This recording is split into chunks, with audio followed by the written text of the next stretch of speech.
So I've said this privately and publicly. One of my regrets in real estate was I did not purchase a multifamily home when I was a young soldier or younger soldier.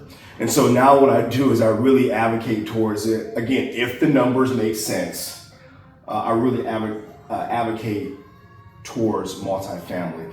Is a multifamily more difficult than buying a single family home? It can be. Okay. So, once again, lender specific, different lenders, different guidelines, different interpretations. The thing about a multifamily, and what I also recommend is if a veteran is purchasing the first home and they, like that idea of having a revenue generating asset, is to go after that multifamily early and right. get that as your first home, because when an underwriter reviews the file, and let's say they currently live in a single family, right?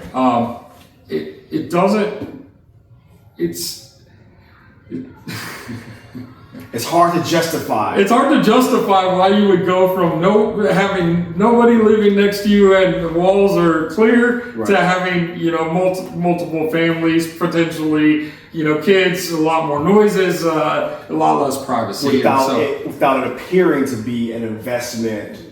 Correct.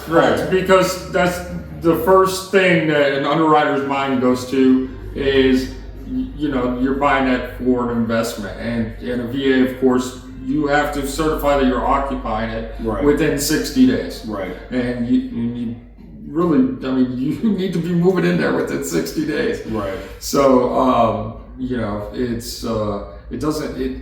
if your intention is to move into that multifamily, and it's hard to justify and reason out with an underwriter that you're moving, from something that has nobody next to you. Right. Yeah. So for the people, they probably already know this, but we'll say it again. Multifamily in terms of residential contracting is 1 to 4 units. Correct. So, and then actually VA came out not too long ago. If you have multiple veterans, you can have basically 4 units and then add a unit for every veteran that's going to be on that loan.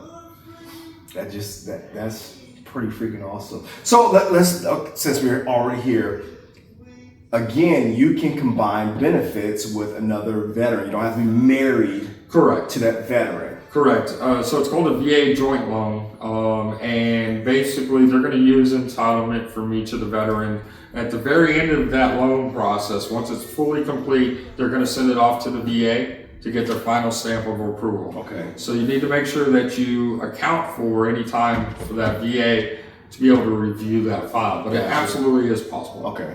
And then final question on this is, we got hit with this question. A active duty and a veteran wanted to combine their entitlements. Are they able to do that?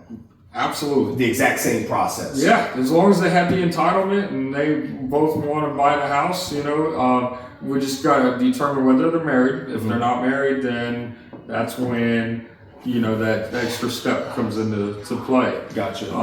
But absolutely, you can combine it, and then they're going to want to know if you're equally splitting entitlement or if there's some kind of lopsided entitlement. Right. So you've got to be prepared, and you're going to answer some. Have to answer some questions regarding that. So. Gotcha. But that's great information, man. Yeah. This is probably one of my favorite questions so far. Yeah. Because again, I love multi-generation. I'm saying from a biased perspective, right? I love multifamily, and if I had the opportunity, I would absolutely combine my entitlement with someone else. Yeah. So, thank you. But remember, both of you have to occupy that. Correct. And that's what kicked me out of that. That's what kicked me out of that ability to do that. Yes.